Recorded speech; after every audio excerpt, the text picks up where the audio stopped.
নবীজি যখন দুনিয়ার থেকে যাইতেছিলেন তো জিবরিলের চোখে পানি ছিল। তো আল্লাহ রসুল জিজ্ঞাসা করতেছে, আপনি কাঁদেন কেন? তো বলছে, এলপিআরে চলে যাব। ওহির সুবাদে নৈকট্যময় যাওয়ার সুযোগ হতো, কিন্তু আজকের থেকে আর ওই নৈকট্যময় জায়গায় যাওয়ার সুযোগ হবে না, কেননা ওহি আনার প্রয়োজনও হবে না।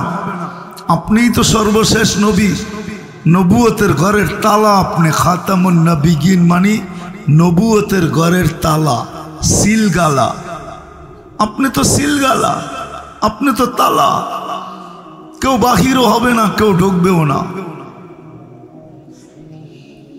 বিনা আমি এলপিআরে চলে যাব, এক নৈকট্যময় যাওয়ার সুযোগ হইতো আমার। এই জন্যই চোখে পানি। ১৬ লক্ষ নবীদের দুয়ারে আনাগোনা ছিল, সবগুলা বাদই দিলাম। আপনার মতো সৃষ্টির সর্দার, সৃষ্টির রাজা, দুজাহানের বাদশাহ, কিয়ামতের মাঠের রাজা, আপনার দরবারে আনাগোনা ছিল। প্রাপ্ত বয়স্ক থেকে নিয়ে এই ৬৩ বছর বয়স পর্যন্ত আমি আপনার পাশে পাশে ছিলাম। আর সত্য এটাই, আল্লাহ রসুল যেদিন জন্ম নেন ওদিন মিকাইল আলাইহিস সালামকে আল্লাহ বডিগার্ড হিসাবে নির্ধারণ করেন। যেদিন আল্লাহ রসুল প্রাপ্ত বয়স্ক হন তো জিবরিল আলাইহিস সালামকে আল্লাহ অ্যাড করেন যে তোমরা আমার বন্ধুকে পাহারা দিবে 2 জন। বিদায় আজকে মনের ব্যথায় চোখে পানি। এখন তো আর ওনার ওহি আনতে হয় না। ডেড সি তো বাংলাদেশে না, ডেড সি তো ইসরায়েলে। আমি তো নিজে চোখে দেখা আসছি। 5 কিলোমিটার চওড়া, 100 কিলোমিটার লম্বা, 2.5 কিলোমিটার চওড়া, 100 কিলোমিটার লম্বা ইসরায়েলের আন্ডারে, আর 2.5 কিলোমিটার চওড়া, 100 কিলোমিটার লম্বা জর্ডানের আন্ডারে। জিবরিল আলাইহিস সালাম তো পরের খোঁচা দিয়ে বানাইছেন। হাদিস তো এটাই বলে। আল্লাহ রসুল জিজ্ঞাসা করছিলেন, আপনার শক্তি কত? কারণ মা জাররাবতু, কোনোদিন কুস্তি লইরা দেখি নাই শক্তি কত। কিন্তু আপনাকে আমি তথ্য দিতে পারি একটা পরের কোণার, আমার একটা ডানার কোণার শক্তি কতটুকু বলতে পারি। ইস্তামালতু লিকওমিন, আমি এক জাতির জন্য ব্যবহার করছি। আখাযতু মিনাল আরদ, জমিন সহ উঠায় নিছি। সুম্মা কাল্লাবতু, পরে আমি উল্টাইছি। ও আলকাইতু আলাল আরদ, জমিনে মেড়া দিছি। ফাসারা বাহরান মাইয়িতান ইলা ইয়াউমিল কিয়ামা, কিয়ামত পর্যন্ত এটা ডেড সি হিসাবে থাকবে। উনি তো ডানা মেলে উঠতেছেন।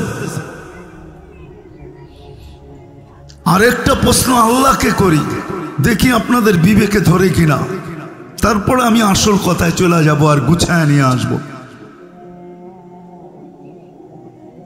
কোরআন বলে, ওয়ালা ইয়ালামু জুনুদা রাব্বি ইল্লা হু, আল্লাহর সৈনিকের সংখ্যা আল্লাহ ছাড়া কেউ জানে না। কোরআন তো ভুল বললাম?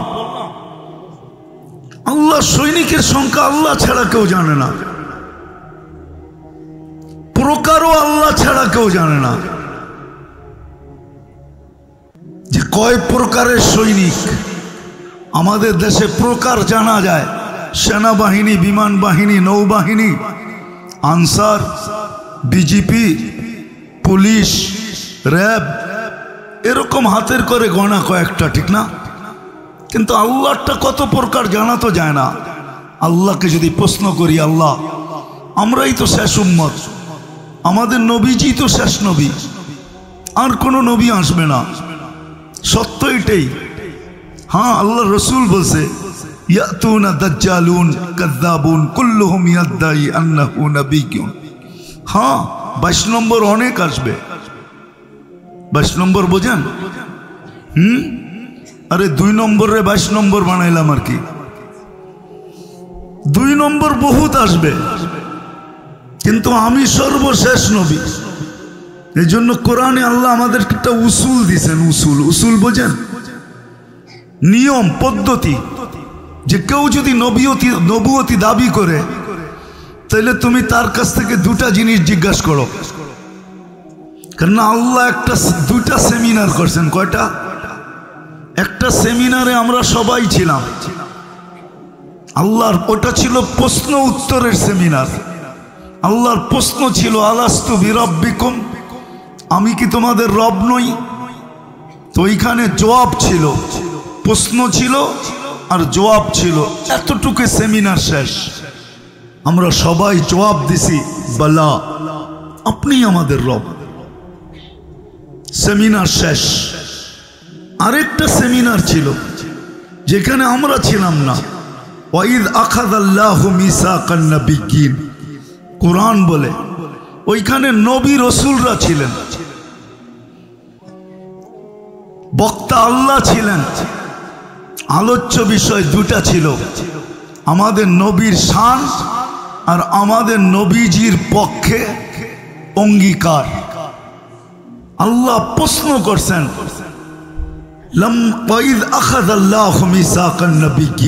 আল্লাহ নবীদের থেকে অঙ্গীকার নিছেন রসুলদের থেকে ওই সেমিনারের ভিতরে। তো আল্লাহ আমাদেরকে বুঝাইতে চাইতেছিলেন। আল্লাহ নবীদেরকে বলছেন, আমি তোমাদেরকে কিতাব দিব, হিকমত দিব, সুম্মা ইয়াতিকুম রাসূল, তারপরে আমার রসুল আসবে, তোমরা এর উপরে ঈমান আনবে তো, একে সাহায্য করবে তো। তো সমস্ত নবী রসুলরা বলছেন অবশ্যই ঈমানও আনবো, আর আমরা থাকলে অবশ্যই সাহায্য করব। যার কারণে ঈসা আলাইহিস সালাম চিৎকার দিয়া যাইতেছেন, ইয়াতি মিন বাদ ইসমুহু আহমদ, আমার পরে এক নবী আসবে যিনার নাম মোহাম্মদ আহমদ, যিনার নাম আহমদ হবে। তো আল্লাহ দুটা উসুল দিছেন আমাদেরকে, যে আমাদের নবীজির পরে যেই নবুয়তি দাবি করবে তাকে প্রথম প্রশ্ন করো, তুমি ওই সেমিনারে ছিলা কিনা, আগে এটা বলো। মনে হয় বুঝাইতে পারি না, তুমি ওই সেমিনারে ছিলা কিনা। দ্বিতীয় ওর কাছ থেকে বলো যে তুমি যে নবী, ওই কাগজটা দাও, কেননা ওই আয়াতের ভিতরে আছে সুম্মা ইয়াতিকুম রাসূল, আমার রসুল আসবে, মুসাদ্দিকুল লিমা মাআকুম, তোমরা যা নিয়া যাইতেছ, তোমাদেরকে যে আমি নবী রসুল বানাইলাম, প্রত্যেকটার ভিতরে সত্তায়িতের সিগনেচার আমার বন্ধুর থাকবে। মনে হয় বুঝাইতে পারি নাই, সত্তায়িতের সিগনেচার আমার বন্ধুর থাকবে। কোরআন বলে মুসাদ্দিকুল লিমা মাআকুম, তোমাদের সাথে যা আছে এটাকে সত্যায়িত করবে আমার বন্ধু। বিদায় তোমাদের কাছে যদি কেউ আসে যে নবী হিসাবে, তো প্রথম প্রশ্ন করো একে, যে তুমি ওই সম্মিলনে ছিলা কিনা। যদি বলে হ্যাঁ, তাহলে বলো কাগজটা দাও, দেখি আমাদের নবীজির সিগনেচার আছে কিনা। আর এই দুইটা কোনোদিন কেউ একসাথে করতে পারবে না, কিয়ামতের সকাল পর্যন্ত দুইটা একসাথে কেউ করতে পারবে না। তাইলেই বোঝা যাবে যে এটা 22 নম্বর, এটা 2 নম্বর। আল্লাহ আমাদেরকে বিবেকভাবে এক সূক্ষ্ম দলিল দিয়া দিছেন। যা হোক, যেটা আমি বুঝাইতে চেয়েছিলাম, যে আল্লাহকে যদি প্রশ্ন করি, আল্লাহ আমাদের নবীজির পরে তো আর কোনো নবী নাই, আমাদের পরে কোনো উম্মত নাই, আপনি এত সৈনিক রাইখা করবেন তো করবেন কি, কোথায় কাজে লাগাবেন? আপনি নিজেই তো বলতেছেন আপনি সৈনিকের সংখ্যা আপনি ব্যতীত কেউ জানে না, প্রকারও কেউ জানে না, তো এটা কোন কাজে লাগাবেন? প্রশ্ন আসে কি আসে না? হ্যাঁ, আসল জায়গায় আমি চলে আসছি। মেরে দোস্ত, আজকে আমাদের এই নির্যাতিত হওয়ার সবচেয়ে বড় কারণ, যেটা দুটা কারণ আমার কাছে। রাগ হয়ে যাবে যুবকরা, একজন যুবক এখানে নাই, যারা দাঁড়ায় আছে বা বসে আছে ভিতরে, বা যারা আমার শুনতেছে, আজ পর্যন্ত এই এলাকায় যতদূর আওয়াজ যাইতেছে, যে আজ পর্যন্ত চুল কাটছে, একবারও সেলুনে যায় বলা তো দূরের কথা, মনে মনে এই নিয়ত করা কখনো যায় নাই, মনে মনে যে আমি আজকের চুলটা আমার নবীর আদর্শ মতো কাটবো, বা কোরআনের আলোকে কাটবো। কোরআন বলে মুকাসসিরিন মুহাল্লিকিনা রুউসাকুম ওয়া মুকাসসিরিন, কোরআনের আলোকে কাটবো, বা আমি নবীর আদর্শে কাটবো। একজনও আমাকে হাত উঠায় বলতে পারবে না যে আমি মনে মনে নিয়ত করে গেছি। মুখে বলা তো দূরের কথা, আমার সমাজের প্রত্যেক যুবক চুল কাটে 2-4 ঘন্টা নেটে দেখে যে চুলের ডিজাইন কোনটা পছন্দ হয়, তারপরে যে সে চুল স্ক্রিনশট দেয় যেটাকে পছন্দ হয়, তারপরে সেলুনে দেখায় আমার এই ডিজাইনে কেটে দিবে। পয়সা নিয়ে কোনো কথা নাই, পয়সা যা লাগবে তা দিব, কিন্তু ডিজাইন এটা হওয়া চাই। পায়ে হাত রাখি বলুক যুবকরা, সে নেটে দেখা চুল কাটে কি কাটে না? বলুক আমাদের মা বোনরা, কয়জন এরকম আছে? এইখানে যতজনই দাঁড়ানো আছে বিয়ে করছে, বলুক বিয়ে তো একটা করলাম, আল্লাহর রসুল তো 11টা বিয়ে করছেন, আমি তো একটা করলাম। আমার মেয়ের বিয়ে, ছেলের বিয়ে, কোনোদিন কি জিজ্ঞাসা করছি আলেমদেরকে যে রসুল সাল্লাল্লাহু আলাইহি ওয়াসাল্লামের বিয়ের আদর্শ কি ছিল? আমি মেয়েকে তো একবারই জীবনে বিয়ে দিব, ছেলেকে তো একবারই করাবো।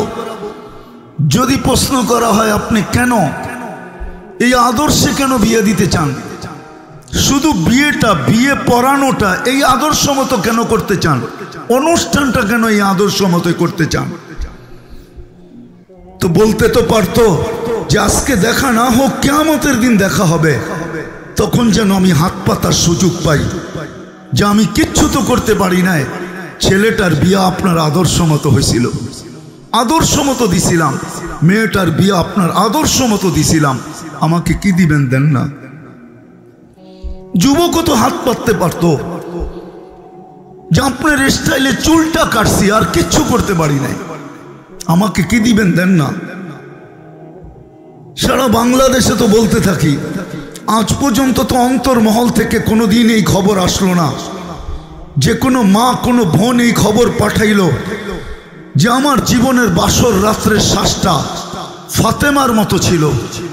ফাতেমা কি বাসর রাত্রে সাজেন নাই? সে কি এলোমেলো চুল নিয়ে আলীর সাথে চলে গেছেন? তার কি বাসর রাত্রে সাজ হয় নাই? না হয় নাই বলেন? ওলামা কি বলে? বাসর রাত্রে সাজ হয় নাই? হুজুররা হয়তো আমার কথা হইনা হাসবেন, আমি আগেই বলছি আমারটা ঠান্ডা, আমি আপনাদের বিবেকের পর্দা খুলতে চাই।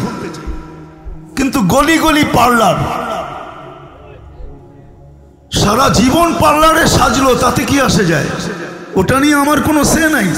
কিন্তু বাসর রাতের শ্বাসটা যদি সাজতো, কিয়ামতের দিন ফাতেমার হাতে ঝান্ডা হবে জান্নাতি মহিলাদের। আল্লাহ বলবে ফাতেমা তোর মেয়েদেরকে ডাইকা নিয়ে যা। তো এই মা বোনও তো ওই ঝান্ডার নিচে দাঁড়ানোর সুযোগ হইতো। ফাতেমা রাদিয়াল্লাহু তাআলা আনহা যদি জিজ্ঞাসা করতো তুমি আসলা কি কইরা, বলবো কিছু তো নাই বটে, কিন্তু বিয়ের শ্বাসটা আপনার মতো ছিল, এই জন্যই এসে দাঁড়াইছি। বলার তো সুযোগ ছিল। রব্বে কাবার কসম, আমি কথা গুছায় নিয়ে আসতেছি। আমি বুঝছি আমার কথা এখানে চলবে না। আজকে মার খাইতেছি এই জন্য মুহাম্মদুর রাসূলুল্লাহর রাজ রাখি নাই। আপনি ভাববেন কয়েকজন পাগড়িওয়ালা দিয়ে শুধু দুনিয়াকে জিতা নিবেন? উম্মত, এটা উম্মত। আম্মা জান জিজ্ঞাসা করছে আনুহুলিকু ওয়াফিনা সালিহুন, আপনি ভাবছেন আপনার পাগড়ি আর জুব্বা দিয়ে সারা দুনিয়া জিতা নিবেন? যদি জিতা নিত তাইলে বদরের রাত্রে সারা রাত্র চোখের পানি ঝরায়া মাটিকে কাদা বানায় দিত না মুহাম্মদুর রাসূলুল্লাহ। সকালবেলা যখন আবু বকর বলতেছিল ইয়াকফিকা ইয়া রাসূলুল্লাহ, আল্লাহর রাসূল আপনার কান্না যথেষ্ট হয়ে গেছে, তারপরও মাথা উঠতেছিল না। যখন জিবরিল আলাইহিস সালামকে দেখছেন সৈন্য নিয়ে নামতেছে ফেরেশতা নিয়া, তখন পিছের থেকে ধরে বলছে ইয়া রাসূলুল্লাহ মাথা উঠান, দেখেন জিবরিল সৈনিক নিয়ে চলে, সৈন্য নিয়ে চলে আসছে, ওই যে ফেরেশতা নামতেছে, তাকায় দেখেন দোয়া কবুল হয়ে গেছে, উঠান। উম্মত, আমরা উম্মত, নবীর লাজ রাখি না। আজকে 2 ঘন্টা অবধি, 2.5-2.5 ঘন্টা আমি শুনতেছিলাম। আমার এটাই অনুভব হয়েছে যে ফিলিস্তিন নিয়ে সবার মন ভাঙ্গা। কিন্তু আমার একটা প্রশ্ন হলো, শুধু ফিলিস্তিন নিয়ে না, সারা দুনিয়ার মুসলমানকে যদি দেখা যায় তো সারা দুনিয়ার মুসলমান বর্তমানে নির্যাতিত,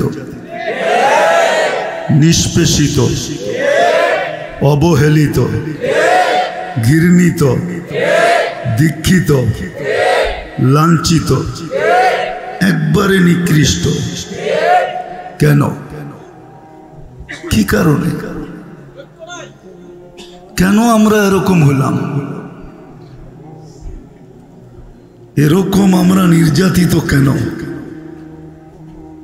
এটাই আমি বুঝাইতে চাইতেছি আপনাদেরকে। কেন আমরা নির্যাতিত?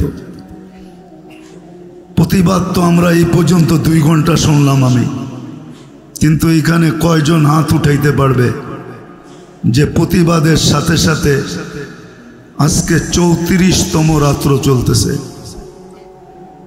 এই 34 রাত্র আমি প্রতি রাত্রে 2 রাকাত সালাতুল হাজত পড়ছি। 34 দিন এরকম কে আছে এখানে?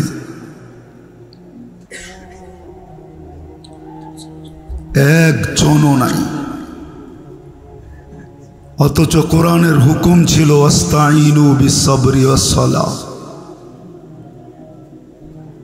প্রতিবাদের সাথে সাথে আমার কাছে সাহায্য চাও।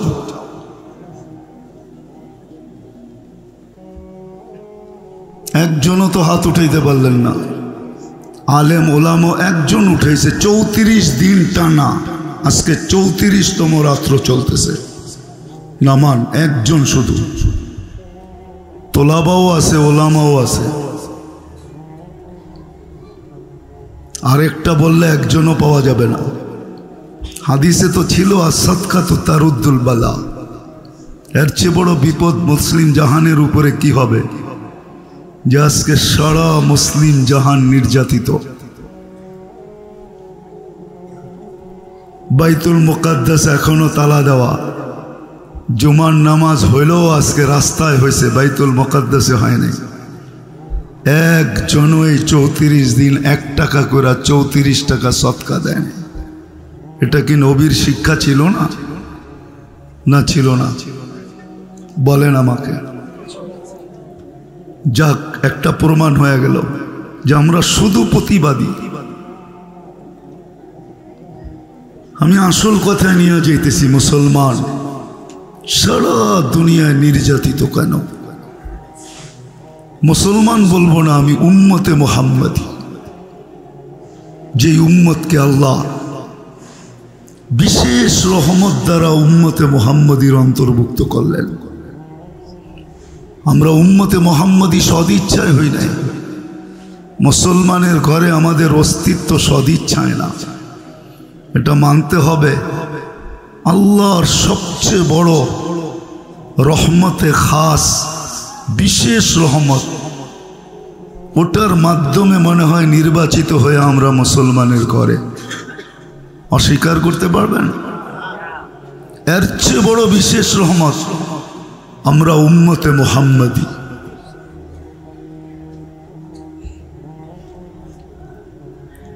এই জন্যই তো কোরআন বলছিল, 2টা বিশেষ রহমত যদি না হইতো তাহলে কোরআন এই কথা কোনোদিন বলতো না।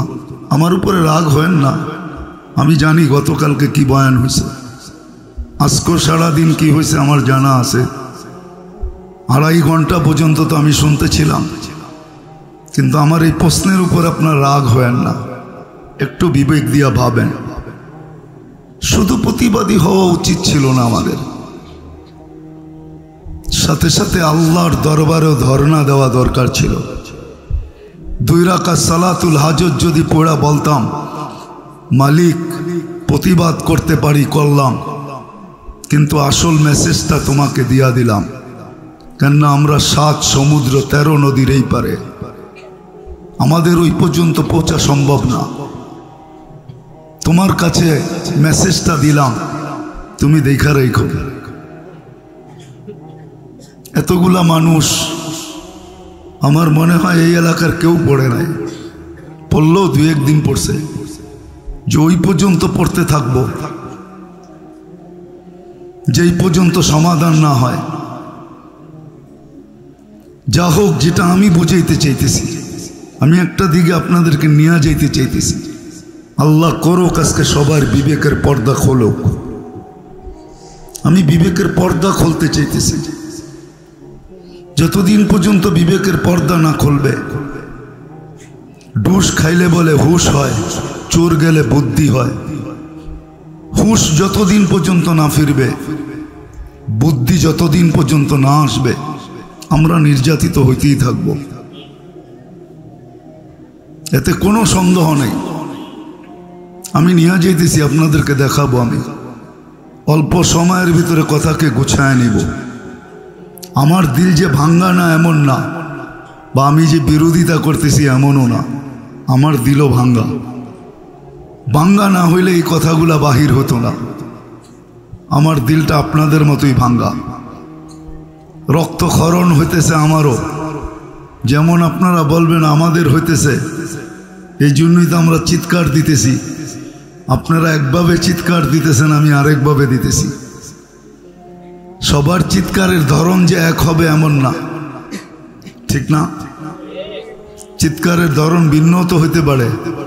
আমারটাও চিৎকারই। তো যেটা বুঝাইতেছিলাম, যে মুসলমানের ঘরে আল্লাহ আমাদেরকে অস্তিত্ব দিলেন, জন্ম দিলেন বিশেষ রহমতের মাধ্যমে, উম্মতে মুহাম্মদী বানাইলেন। কোরআন আমাদেরকে বোঝায় আনতুমুল আলাউনা। তারপরে কোরআন ঘোষণা দেয় আনতুমুল আলাউনা, তোমরা সবার উপরে থাকবে, তোমাদের উপরে আমি কাউকে উঠতে দিব না। কোরআন বলে উলাইকা লাহুমুল আমান, নিরাপত্তার চাদরে তোমাদেরকে আমি বেষ্টিত রাখব। কোরআন বলে লাহুম রিজকুন কারীম, তোমাদেরকে আমি ক্লান্তিহীন লালিত পালিত করব।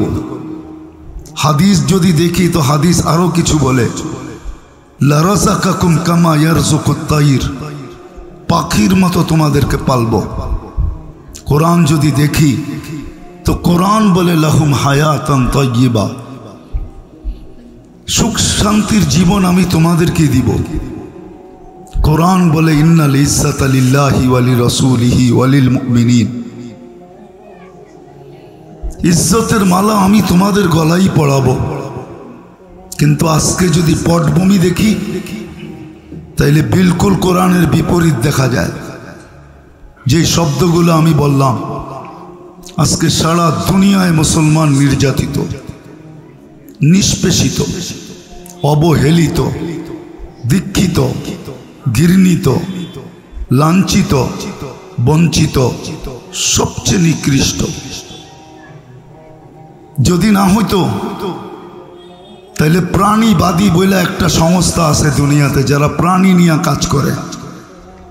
আপনাদের এলাকায় আছে কি আমি জানি না, কিন্তু আমাদের খিলগাঁও এলাকায় দেখি মাঝে মাঝে ফজরের পরে কিছু লোক ছুটে আসে কুকুরের বাচ্চাগুলাকে খাওয়ানোর জন্য, কুকুরকে আহার দেওয়ার জন্য।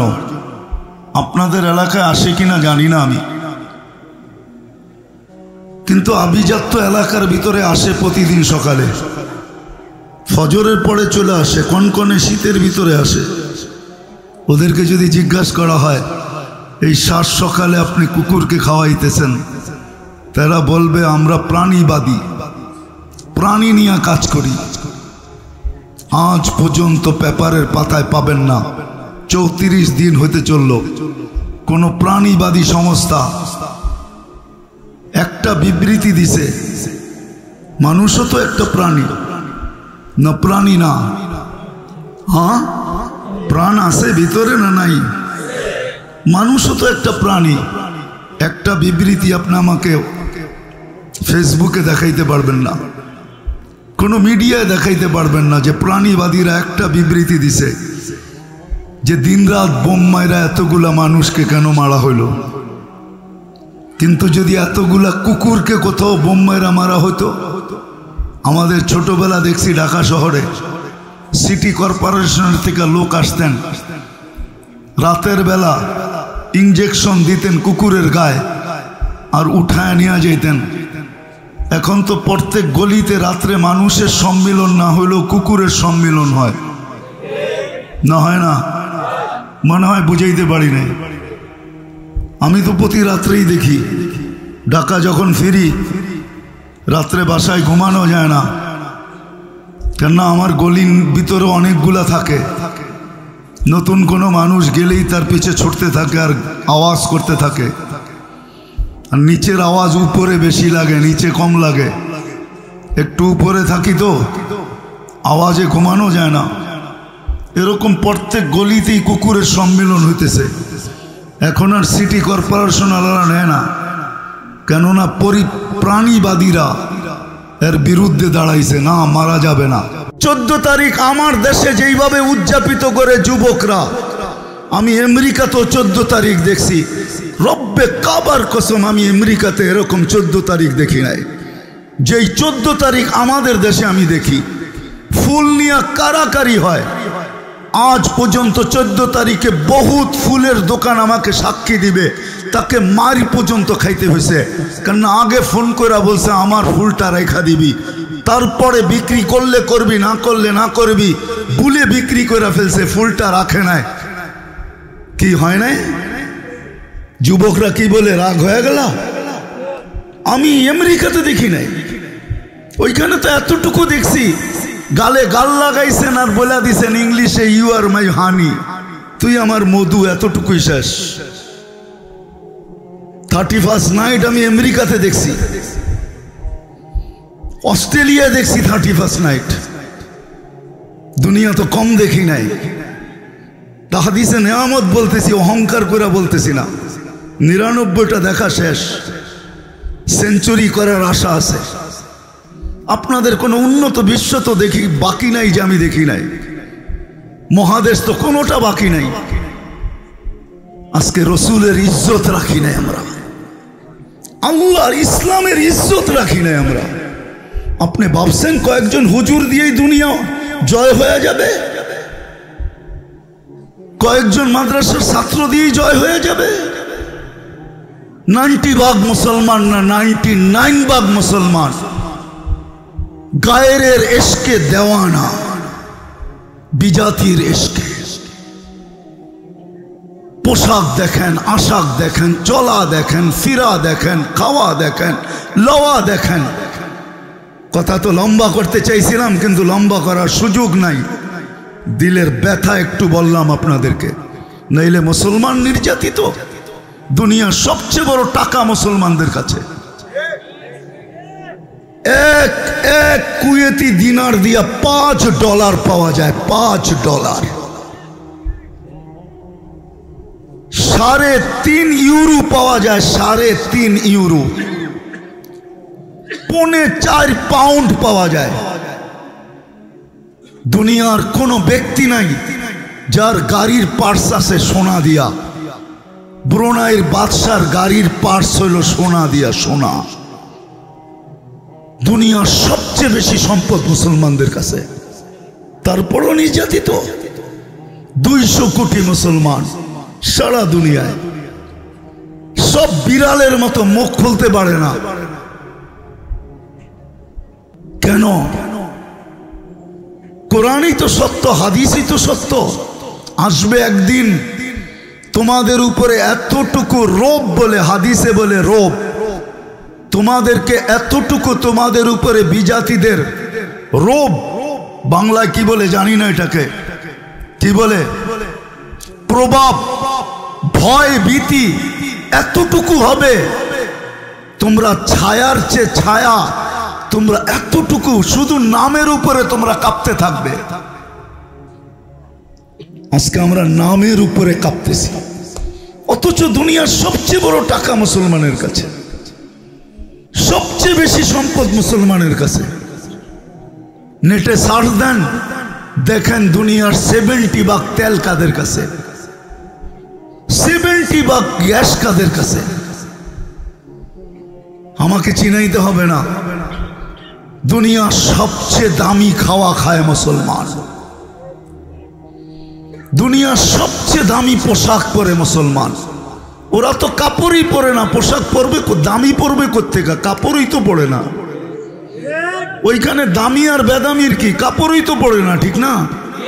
হ্যাঁ, হ্যাঁ, বিকিনি বানাইতে 6 ইঞ্চি কাপড় লাগে, এটা আবার দাম দিয়ে আর আদাম কি রাগ হয়ে গেলেন? হ্যাঁ, ওরা তো কাপড়ই পরে না। দুনিয়ার সবচেয়ে দামি কাপড় পরে মুসলমান, দুনিয়ার সবচেয়ে বেশি ব্র্যান্ড ব্যবহার করে মুসলমান। আপনি নেটে সার্চ দেন, এক একটা লেখেন আর নেটে সার্চ দেন, গুগলকে জিজ্ঞাসা করেন, গুগল আমার কথা সত্য বলবে। দুনিয়ার সবচেয়ে দামি খাওয়া খায় মুসলমান। এখন এখানে বসে সার্চ দেন, জিজ্ঞাসা করেন গুগলকে, কেএফসি মুসলমান কত পার্সেন্ট খায় আর অন্য কত পার্সেন্ট খায়? সারা মাস যারা বাকি খায় ওরা দামি খাওয়া খাবে তো খাবে কোত্থেকা? যারা স্বামীর বিল স্বামী দেয়, স্ত্রীর বিল স্ত্রী দেয়, স্বামীর হোটেলের খাওয়ার বেয়ার করতে পারে না, যারা বিল আদায় করতে পারে না, ওরা আবার কেএফসি খাবে কোত্থেকা?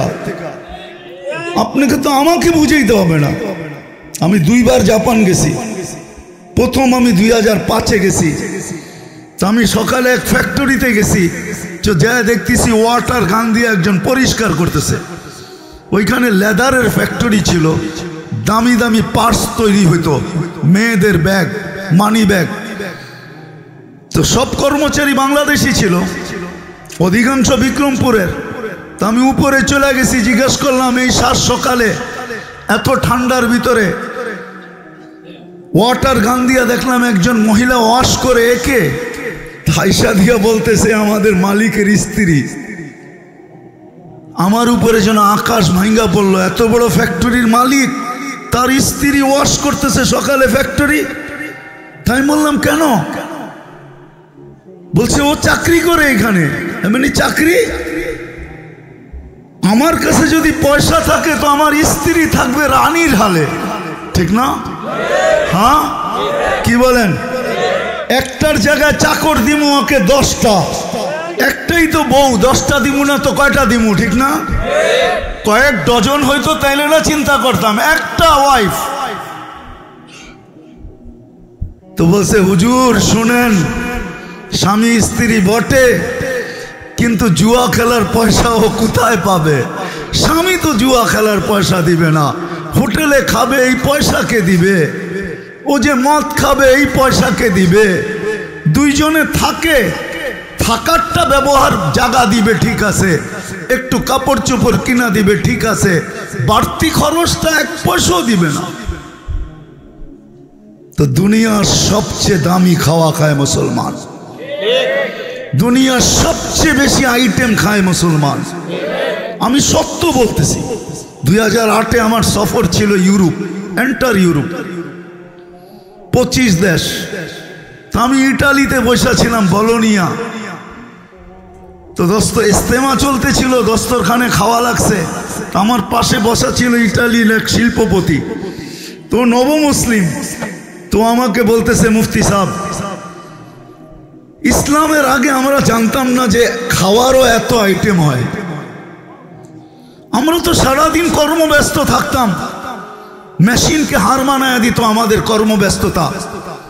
গাড়িতে চলতে চলতে হয়তো একটা ডোনেট খায়া নিলাম, না হয় একটা বার্গার সার্গার, হয়তো একটা হটডগ শটডগ, হ্যাঁ একটা কাবাব সাবাব, আর লোকে একটা ড্রিঙ্কস আর একটা মদের বোতল। কেননা দস্তরখানে মাছের আইটেম ছিল 25টা। তো বলতেছিল যে আমার ইয়াকিন হয়ে গেছে যে জান্নাতে এত আইটেম হবে। কেননা ইসলামের আগে খাওয়ার এত আইটেম, তো কসম খায় বলতেছিল যে আমার জানা ছিল না, জানা ছিল না। আমি 2019-এ সময় লাগাইছি আমেরিকাতে। ইউসুফ নামে ইংল্যান্ডের এক সিঙ্গার আছে, এখন নাম ইউসুফর, ইংলিশ নাম বড় বিদগুটে, দাঁত ভাঙ্গা যাবে, আমি এই জন্য ওটা মুখস্থ করি নাই। তো বড় সেলিব্রিটি না, এখনো নেটে দিলে পাওয়া যাবে, ওর গান আছে। তো বলতো যে ইসলামের আগে যে এত খাওয়া আর ইসলামে যে এত সুখ, এটা আমার জানা ছিল না।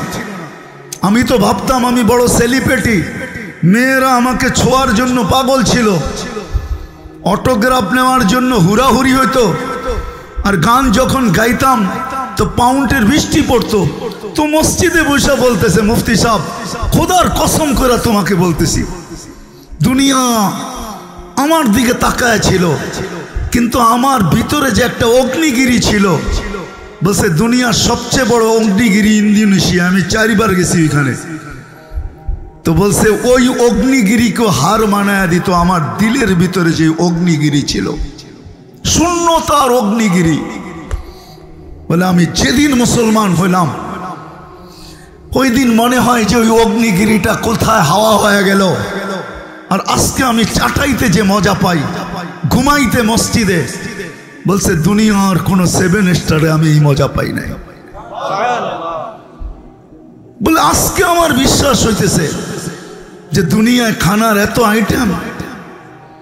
আমি আপনাদেরকে খাওয়া কারগুজারি শুনাইতেছি না, দিলে লাগানোর জন্য বলতেছি। আমার সফর হইতেছিল তারেক জামিল আর আমি একসাথে জিবুতি। তো ইস্তেমা ছিল আমাদের ওইখানে, পড়ায় 60টা গোত্র আসছে। আজ থেকে 10-12 বছর আগে, তখন সোমালিয়া যুদ্ধ চলতেছিল। একদিকে সোমালিয়া, একদিকে ইথিওপিয়া, একদিকে এরিট্রিয়া। তোমরা হাকরা দাও, তো হাকরা দিছেন। দুপুরে যখন গেছি, এরকম বড় মাঠ হবে, হলরুম, খানা রেডি করছে 60 আইটেম। তারেক জামিল আমার হাত ধরে পাশের কামরাই ছিল, চলো খাইতে চলতে, চলো গেলাম। আমারে বলতেছে খাও এখন, অনুমতি তো দিলা সবার আগে জোরে, কেন আমি তো ইশারা দেখা অনুমতি দিছি, আমি এর আগেও গেছি। তা আমি একে বললাম সবগুলা খাওয়ান না, দেখতে থাকো, যেটা তোমার রুচি লাগে ওটার থেকে 2-4 লোকমা খায় নাও, হয়ে যাবে। তো দুনিয়ার সবচেয়ে বেশি আইটেম খায় মুসলমান। রাগ হয়েন না, দুনিয়ার সবচেয়ে দামি পোশাক ব্যবহার করে মুসলমান, তারপরও নির্যাতিত কেন? আরেকটা কথা যদি বুঝাইতে চাই আপনাদেরকে, আজকে তো আমরা 99 ওদের রঙে রঙিন হইলাম, ওদের এশকে দেওয়ানা হইলাম, ভালোবাসায় আমরা দেওয়ানা, ওদের রঙে আমরা রঙিন, ওদের কালচারই আমাদের কালচার, ওদের সাজসজ্জাই আমাদের সাজসজ্জা। তারপরও ওরা আমাদেরকে নির্যাতন করে কেন? আমার কথা বোঝেন কিন্তু, কেন নির্যাতন করে? আমরা তো ওদের মতোই।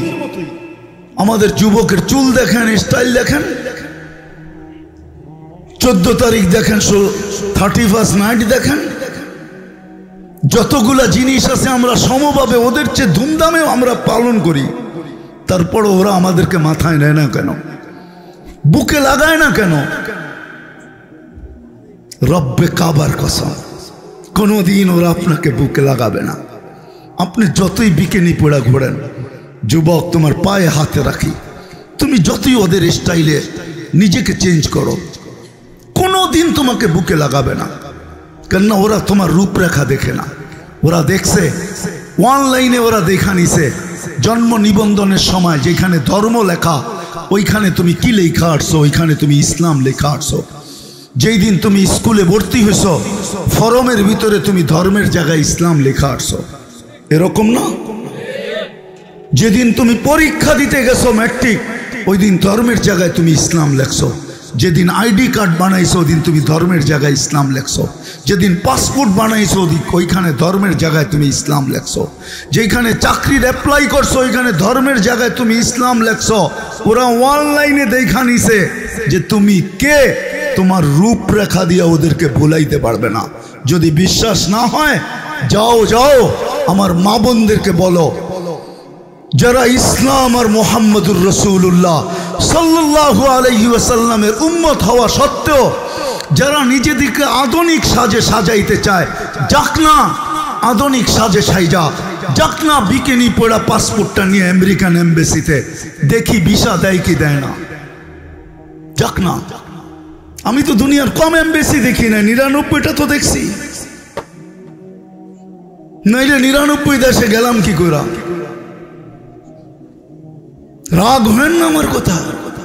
হইতে পারে এমবেসিতে ঢুকার সাথে সাথে গার্ড ধরে বাহিরও করে দিতে পারে, বলতে পারে বিকেনি তো পড়ে সি এরিয়ায়, তুই আমাদের এমবিসিতে আসলি কেন? এমবিসি তো বিকেনির জায়গা না, বিকেনি তো পড়ে সি এরিয়ায়। সৈকতে বিকেনি পড়ে তুই এমবিসিতে কেন আসলি? হইতে পারে কার ধাক্কা দিয়া বাহিরও করে দিতে পারে। আজকে আমরা ইসলামের ইজ্জত রাখি নাই, উম্মত হওয়ার লাজ রাখি নাই, মুহাম্মদুর রাসূলুল্লাহর ইজ্জত রাখি নাই, খাতামুন নবীর ইজ্জত রাখি নাই। উম্মত জানি না লা ইলাহা ইল্লাল্লাহ মুহাম্মাদুর রাসূলুল্লাহ যেরকম ইমানের অংশ, ইমান এটাকে ইমান বলে, খাতামুন নবীন মানা এরকমই ইমান। 1 ইঞ্চিও কম না বেশি না। লা ইলাহা ইল্লাল্লাহ মুহাম্মাদুর রাসূলুল্লাহ যেরকম ইমান, এটাকে ইমান বলে, ঠিক খাতামুন নবীন এরকম ইমান। আল্লাহর রসুলকে খাতামুন নবীন মানা। এই জন্য আমি শেষ জায়গায় চলে আসছি। আসেন আসেন, শুধু প্রতিবাদী আর চিৎকার দিলেই হবে না, ওই পর্যন্ত আল্লাহ পক্ষে হবে না। নাইলে আল্লাহর রসুল এই হাদিস কোনোদিন বলতেন না। আমি হাদিসের শেষ অংশ বলতেছি, ওলামাদেরকে কিতাবের নাম বলে দিতেছি। মুনাব্বিহাতে ইবনে হাজার, আল্লামা ইবনে হাজার আসকালানি রহমতুল্লাহ আলাইহি লেখছেন। ওটা উঠায় পড়া দেখেন, ওটার ভিতরে এক হাদিস নকল করা আছে। আল্লাহ রসুল বলছে, হুম বারিগুম মিনহুম ওয়া আনা বারিগুম মিনহুম ওয়া হুম বুরাআউ মিন্নি। একদিন আসবে তোমরা আমার ইজ্জত রাখবে না, আমিও তোমাদের ধার ধারব। আজকে মনে হয় ওই সময় আমরা আল্লাহর রসুলের ইজ্জত রাখি নাই। নাইলে আল্লাহ ডাকে, 5 বেলা আল্লাহ ডাকে। আল্লাহ ইসলামের যদি ইজ্জত রাখতো তাইলে কিছু করতো আর না করতো মুসলমান, কমসে কম তো 5 বেলা মসজিদে আসতো। কয় % মুসলমান মসজিদে আসে? জুমার দিন কয় % আসে? যুবক, যৌবনে মনে হয় বাসমান তুমি, যৌবনের তরঙ্গে। কিন্তু আমি একটা প্রশ্ন করি আপনাদেরকে, বলেন এক যুবকের যৌবন এক পাল্লায়, সমগ্র জগতের সম্পদ আরেক পাল্লায়, যৌবন দামি না সম্পদ দামি? কি দামি? যৌবন। সব একমত? দেখি কে কে একমত। নামান। তাহলে যুবক তুমি পাবো, তোমাকে আল্লাহ কি দিছে? একজনের যৌবন যদি সমগ্র জগতের সম্পদের চেয়ে বেশি দামি হয়, এক নারীর নারীত্ব যদি সমগ্র জগতের সম্পদের চেয়ে দামি বেশি হয়, এক পুরুষের পুরুষত্ব যদি সমগ্র জগতের সম্পদের চেয়ে দামি হয়, এক ব্যক্তির জীবন যদি সমগ্র জগতের সম্পদের চেয়ে দামি হয়, তাহলে কত বড় জিনিস আল্লাহ আমাদেরকে দিয়েছেন। বাকিগুলা গলাইলাম না। আজকে দুপুরেই আমি বলতেছিলাম বয়ানে, একটা কথা বাবানের জন্য বলতেছি। আচ্ছা, আমরা অক্সিজেন নেই, ঠিক না? পিওর, ঠিক না? যখন ছাড়ি বিষাক্ত, ঠিক না? ওই বিষাক্তটা কোথায় ছিল? কোথায় ছিল? আমাদের ভিতরে ছিল, ঠিক না? তাহলে অক্সিজেনটা শুধু অক্সিজেন ছিল না, এটা পঞ্চ ছিল।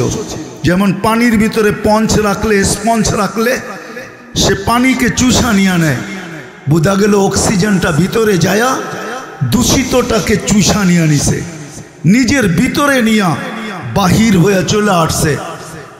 ডেলি 14 বার 80,000 বার আল্লাহ ওয়াশ করেন আমাদের ভিতরের এই দূষিত কার্বন ডাই অক্সাইডকে। আল্লাহ প্রতিদিন 80,000 বার ওয়াশ করেন। কত? কারণ আমরা 1,60,000 বার শ্বাস প্রশ্বাস নেই, তাইলে 2 দিয়া ভাগ করলে 80 80 160। আমি এখন ডাক্তারদেরকে জিজ্ঞাসা করি, যদি এটা আল্লাহ বাহির না করতেন আর এই দূষিতটা আমার ভিতরে থেকে যেত, আপনি কয়দিন বাঁচতেন বলেন? ও বলো যুবক, নেটে সার্চ দিয়া বলো না, একটু এইখানে বৈশা তোমাদের মোবাইলে নেট আছে, WHO কে একটু সার্চ দাও, এখনই জিজ্ঞাসা করো। আমার আওয়াজ যত দূর যায় আমি জানি এখানে বড় শিক্ষিকা মহিলাও আছে। একটু নিজেকে প্রশ্ন করেন যে এই দূষিতটা যদি আল্লাহ বাহির না করত, ডেলি 80,000 বার যদি ওয়াশ না করত, তাইলে আমি এই দূষিত কার্বন ডাই অক্সাইড নিয়ে আমি কতক্ষণ বেঁচে থাকতাম বলেন? যে আল্লাহ 80,000 বার ওয়াশ করে, ওই আল্লাহ ডাকে ডেলি 5 বার। শুধু আল্লাহ যদি ডাকতো আমার মনকে তো বুঝাইতে পারতাম, শুধু আল্লাহ তো ডাকে না। আজকে মানুষ পদস্থ মানুষ দেখতে দেরি, হায় হায় আমরা তো জানি, কিন্তু বলবো না, এই মজলিসে বলা শোভা পাবে না। কোনোদিন বলতেও মনে হয় পারবো কিনা জানি না, হ্যাঁ একদিন বলবো ইনশাআল্লাহ। পদস্থ মানুষ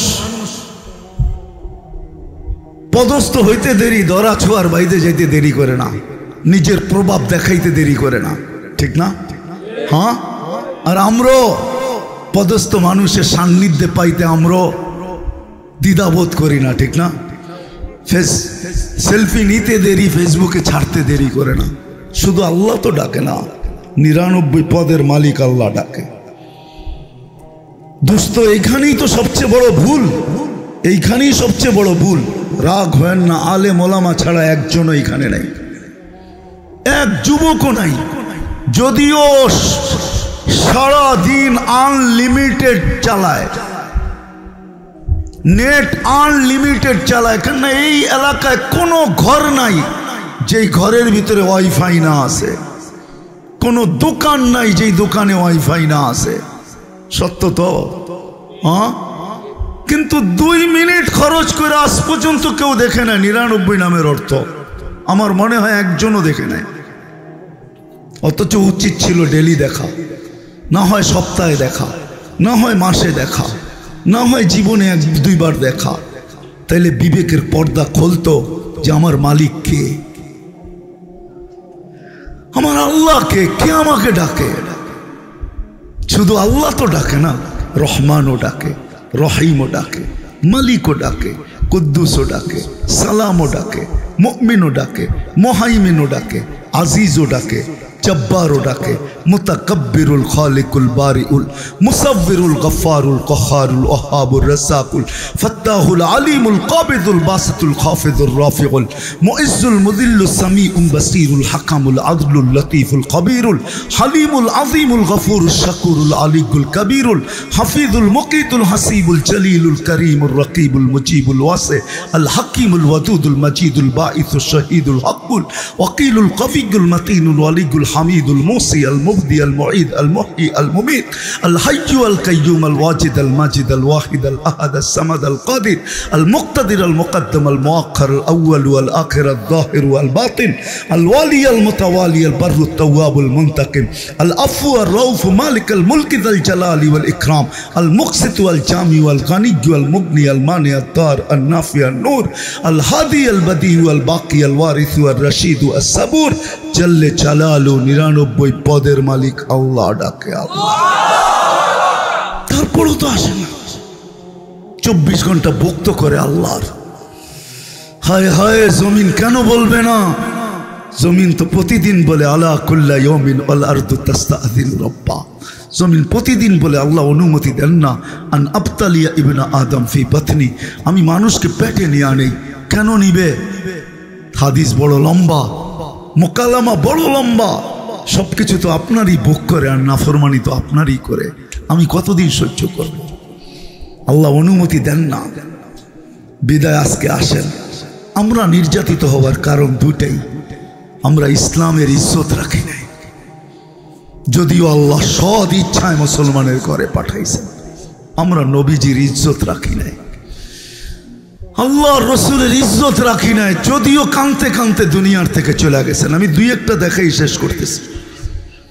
23 বছরের জীবনে কোনোদিন চোখে পানি থামে নাই।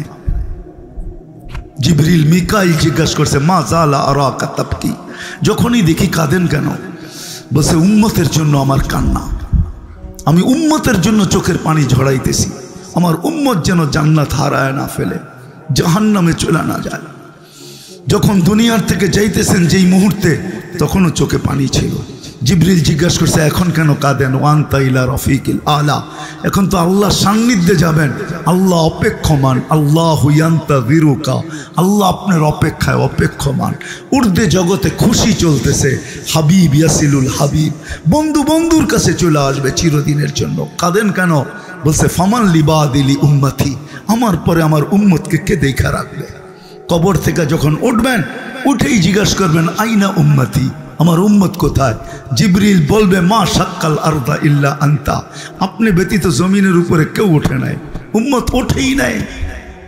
উঠবে, পাবেন উম্মত, উঠেই জিজ্ঞাসা করবে। আজকে আমার জাতি আর আমার সমাজ ইউনিয়ন পরিষদের একটা চেয়ার পাওয়ার জন্য মরতে রাজি, মারতে রাজি, নববধূকে বিধবা করতে রাজি, ছোট ছোট বাচ্চাকে এতিম করতে রাজি, মা বাবার কোল খালি করতে রাজি।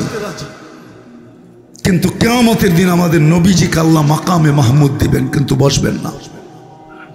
আল্লাহ বলবে কেন বসবেন না? বলবে যে 3 জায়গায় দৌড়াইতে থাকবে তার বসার সুযোগ কোথায়? বলছে 3 জায়গায়। বলছে আমি উম্মতকে বলে আসছি নিজের হাতে হাউজে কাউসারের পানি পান করাবো। আমি তো হাউজে কাউসারে ছুটবো, ওইখান থেকে মিজানের কাছে যাব। পাল্লা যদি সামনে না ঝোঁকে তো আপনি আমাকে প্রতিশ্রুতি দিচ্ছেন সালতু তা সাফি তু সাফা, আমি চাইলে আপনি দিবেন, সুপারিশ করলে মঞ্জুর করবেন। আমি ওইখানে থেকেই সুপারিশ করতে থাকবো, ওইখানে থাকে হাত উঠে চাইতে থাকবো। যদি পাল্লা সামনে না ঝোঁকে, তৃতীয় আমি মিজানে পুলসেরাতে ছুটে যাব। উম্মত পার না হইতে পারলে ইমাম কর্তবী লেখছেন আমি দুরুদের কাঠটি দিয়া পার করায় দিব। আমি 3 জায়গায় ছুটতে থাকবো, যে 3 জায়গায় ছুটবে ও বসবে, তো বসবে কি করে? আমি বসবো না। আজকে ওই নবীর ইজ্জত রাখি না আমরা, শুধু শিখছি চিৎকার দিতে, প্রতিবাদী হইতে। একটু প্রথমেই কিন্তু আমি আপনাদের থেকে প্রমাণ নিছি। আসেন আজকে তওবা করেন, এই খতমে নবুয়তের মাহফিল থেকে, সম্মেলন থেকে তওবা করেন যে আল্লাহ, কেননা কোরআনও বলে তওবা করা, লাআল্লাহুম ইয়ারজিউন লিউযীকাহুম বা'দাল্লাযী আমিলু লাআল্লাহুম ইয়ারজিউন। একটা কাহিনী মনে উঠলো, এই জন্য বলতেছি, নাইলে বলার উচিত ইচ্ছা ছিল না। ইতিহাসের পাতা থেকে চেঙ্গিস খান যেদিন বাগদাদ দখল করে, চেঙ্গিস খান যেদিন বাগদাদ দখল করে, তো বাগদাদের চৌরাস্তায় ওই দিন 3টা বড় বড় মোনাজারা হইতেছিল, 3টা বড় বড়। ইতিহাসের পাতা খুঁজা দেখেন, একটা বলতেছি, বাকি 2টা বলবো না। চৌরাস্তায় আপোষে মুসলমানদের তর্ক বিতর্ক চলতেছিল, মেসওয়াক কতটুক হওয়া দরকার, 1 বিঘা না এর চেয়ে কম। একদিনে 5 লক্ষ মুসলমান হত্যা করছে চেঙ্গিস খান বাগদাদে। দজলার পানিকে লাল বানায় দিছে। ওই সময় এলেমের রাজধানী ছিল বাগদাদ। ইতিহাসের পাতা উঠান, তারপরে দেখেন বাগদাদের পানি, দজলার পানি, কিতাবের পৃষ্ঠা দিয়া এতটুকু পানি জমা গেছিল যে কোন জায়গা দিয়ে হাইটা পার হওয়া যেত। সর্বপ্রথম বক্তৃতা দিছে জামে মসজিদে বাগদাদের চেঙ্গিস খান, আর তার বক্তৃতার প্রথম বিষয় ছিল এটা যে মুসলমান, তোমরা যে আল্লাহকে মানো, আমি ওই আল্লাহর আযাব হয়ে আসছি তোমাদের জন্য। ওই আল্লাহর আযাব হয়ে আমি আসছি তোমাদের জন্য। উঠান ইতিহাস পড়েন, চেঙ্গিস খানের জীবন। ইতিহাস তো পড়বেন না। আজকে তওবার দরকার আমাদের। কোরআনও বলে লিউযীকাহুম বা'দাল্লাযী আমিলু লাআল্লাহুম ইয়ারজিউন, আমার দিকে আসো। হাদিসও বলে, যদিও হাদিস বলে আহলু মাসিয়াতি লা আকনুতুহুম মির রাহমাতি, হাদিসে কুদসি আল্লাহ চিৎকার দিয়া বলতেছে উম্মতে মুহাম্মাদি, আমি তোদেরকে আমার রহমত থেকে বঞ্চিত করব না। অন্য উম্মতকে কইরা দিছি, কিন্তু তোদেরকে করব না। কেননা বন্ধুর সাথে ইয়ারি, তোদের সাথে দোস্তি, এই জন্য আমি বঞ্চিত করব না। ফাইন তাবু ফানা হাবিবুহুম, আমার দিকে যদি ফিরে আসিস তাহলে আমি বন্ধু রূপে পাবি। ওয়াইল্লাম ইয়াতুবু, তোদের যদি আকলের পর্দা না করলো, ওয়াইল্লাম ইয়াতুবু ফানা তাবিবুহুম, আমি অপারেশন চালাবো। আসেন আজকে তওবা করি, ইসলামের ইজ্জত রাখি। আজকে আমরা ইসলামের ইজ্জত রাখি নাই, ইসলামের ইজ্জত রাখি নাই। আমি চিনি বহুত লোক, আমি চিনি, আমাকে চিনাই তো হবে না। আমি ফ্রান্সে 2 বার গেছি। ফ্রান্সের এক নব মুসলিম আছে বেলাল, আপনারা তাবলিগ আলাদেরকে জিজ্ঞাসা করলে পাবেন, কাকরাইলে যায় জিজ্ঞাসা করলে পাবেন, বড় পুরান সাথী। ওর স্ত্রী 8 বছর পরে মুসলমান হয়েছে। ও সৌর বিদ্যুতের ইঞ্জিনিয়ার, বহুত বড় ইঞ্জিনিয়ার ফ্রান্সের। তো স্ত্রীকে নিয়ে মুসলমান হওয়ার পরে বাংলাদেশে আসছিল। তো স্ত্রী ও সফর করে যাওয়ার পরে আমার দ্বিতীয় সফর ছিল ফ্রান্সে। তো আমাকে বলতেছে, মুফতি সাহেব, স্ত্রীকে নিয়ে তো তোমাদের দেশে গেছিলাম, ভালো আরবি বলতে পারে, ফ্রান্সিসি তো পারেই পারে। তো বলছে, আমার স্ত্রী কি বলছে জানো? তা আমি বলছি, জানি তো না, বলো কি বলছে। তোমাদের দেশে নিয়ে গেছিলাম আমি। তা আমার স্ত্রী আইসা বলতেছে, বেলাল, যেই জীবনকে থুতু মাইরা আমরা ইসলামে আসলাম, তুমি আমাকে কোথায় নিয়ে গেলা? বাংলাদেশে তো যা দেখতেছি বাংলাদেশের মহিলারা যেই জীবনকে আমরা থুতু দিয়া ইসলামে আসলাম, ওই জীবনকে তারা জিহ্বা দিয়া চাটতেছে। আমি আপনাদের বিবেকের পর্দা খুলতে পারি না।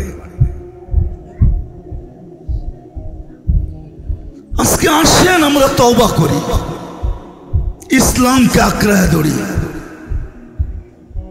আল্লাহর আজকের দিন বদরের দিন বানাইতে দেরি হবে না। আল্লাহ পারে ইচ্ছা করলে। আবাবিলের এখনো পাঞ্জা আছে, ওই পাথর এখনো জমিনে রাখা আছে, যেটা হাতির উপরে মারতে দেরি, পাউডার হইতে দেরি হয় নাই। হায় মশা আমাদের গুলা পর যদিও ছোট, কিন্তু মাঝে মাঝে কোনো কোনো এলাকায় বড় বড় পরালা মশা দেখা যায়। আল্লাহ হুকুম দিতে দেরি, ওরা 2 ডানায় 2 পাথর নিয়ে উঠতে দেরি করবে না। রব্বে কাবার কসম, কোন স্যাটেলাইট ওদেরকে ধরতে পারবে না, আর কোন রাডারের আওতায় ওরা আসবে না। দুনিয়ার কোন টেকনোলজি ওদেরকে ধরার মতো ক্ষমতা রাখে না। রাখে? হুকুম দিতে দেরি, উঠতে দেরি হবে না। আসেন আজকে আমরা তওবা করি। রাজি? আল্লাহ কিন্তু এখন প্রথম আকাশে, রাতের 3 ভাগের 1 ভাগ অতিবাহিত হয়ে গেছে। চলেন আমরা কমসে কম আজকে খতমে নবুয়তের এই জলসা থেকে সারা উম্মতের পক্ষ থেকে তওবা করি আগে, যে আল্লাহ আমরা ভুল করে ফেলছি, আমরা ইসলামের ইজ্জত রাখতে পারি না। এটা উম্মত, ব্যক্তি না। উম্মত কয়েক ব্যক্তি না। আমি হাদিস দিছি, আমাদেরকে বাটনার নিচে পড়তে হবে। আম্মা জান বলছে, জিজ্ঞাসা করছে, আনুল হিকু আফিনা সালেহুন কালা ইদা কাসুরাল খাবাস। খারাপ লোকদের, হায় হায়, আল্লাহর হাদিস তো শুনাইলামই না। আল্লাহ বলছেন, হাদিসে কুদসির অংশ দিতেছি আমি। আল্লাহ বলে, ফামুতু বিআইয়ি আউদিয়াতিন আনতা মুতু ফালা উবালি বিকুমুল্লাহু বালা। যেইখানে মনে চায় ওইখানে যায় মরো, আমি তোমাদের দিকে তাকায়ও দেখবো না। আমি ফিলিস্তিনের বিরুদ্ধে না, আগেই বলছি আমি পক্ষে, কিন্তু আমাদের যা করণীয় ছিল তা আমরা করতেছি না। এই জন্য তওবা করতে রাজি? হ্যাঁ, কে কে রাজি? তাহলে হাত উঠায় বলেন যে উম্মতের পক্ষ থেকে তওবা করলাম, আল্লাহ কবুল করেন। নামান আমি পায়ে হাত রাখা বলবো, বিশেষ করে যুবকদেরকে, বিশেষ করে আমার আওয়াজ যত দূর যায়। আসেন, আজকে বুঝে আসবে না, একদিন বুঝে আসবে ইনশাআল্লাহ। আজকে বুঝে আসবে না, যেই দিন আল্লাহ দোজখে ঘোষণা দিবে যে যারা সর্বফরমে ধর্ম আসলেই বিনা দ্বিধায় ইসলাম লিখত, যদিও জীবনটা ইসলামের মতো ছিল না, ওদেরকেও দোজখ থেকে বাহির করো। এই ঘোষণাটা যেদিন দিবে, ওই দিন সারা দুনিয়ার কাফেররাও বলবে লাউ কুন্না মুসলিমিন। হায়, আমরা যদি এরকম কাগজে মুসলমান হইতাম, তাইলেও তো আজকে বাহির হয়ে যাওয়ার সুযোগ হইতো। আসেন ইসলামের ইজ্জত রাখি, উম্মত হওয়ার লাজ রাখি। যদি রাখতে পারি তাহলে আমার বিশ্বাস কালকে সূর্য নতুন কোনো খবর নিয়ে উঠতে পারে। তবে এটাও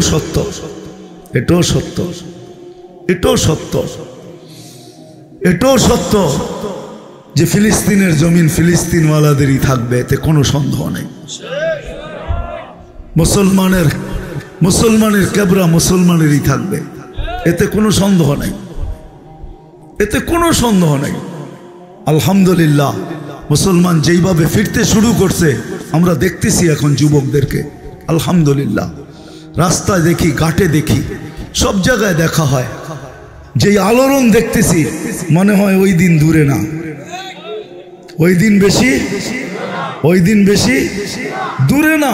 আর এটাও তো সত্য, ইন্না হাদা আলাল্লাহি লাইসা বিআসিস। আর আল্লাহর জন্য এটা কোনো কঠিন না, আল্লাহর জন্য এটা কোনো কঠিন না।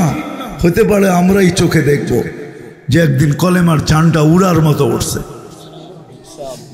এই জন্য আমরা আজকের থেকে অঙ্গীকার করি যে ইসলামের লাজ রাখবেন, আল্লাহর রসুলের আদর্শ শিখবেন। সবচেয়ে বড় আদর্শ, পায়ে হাত রেখা বলি আজকের থেকে নামাজ ছাড়ব না। পাক্কা ওয়াদা। যুবকদেরকে বলবো, একটা সুন্নত হইলেও তুমি আল্লাহর রসুলের নিজের সঙ্গী বানাও। একটা সুন্নত সঙ্গী বানাও আল্লাহর রসুলের। আল্লাহ আমাদের সবাইকে যা বললাম ভুল ত্রুটি হলে মাফ করেন, আর যা আমল করার সবাইকে আমল করার তৌফিক দান করেন। ওমা আলাইনা ইল্লাল বালাগ। উঠেন না, আসতেছে মনে হয় কাসেমি সাহেব, খুরশেদ আলম কাসেমি। উঠাউঠি করেন না, উনি চলে আসছে মনে হয়।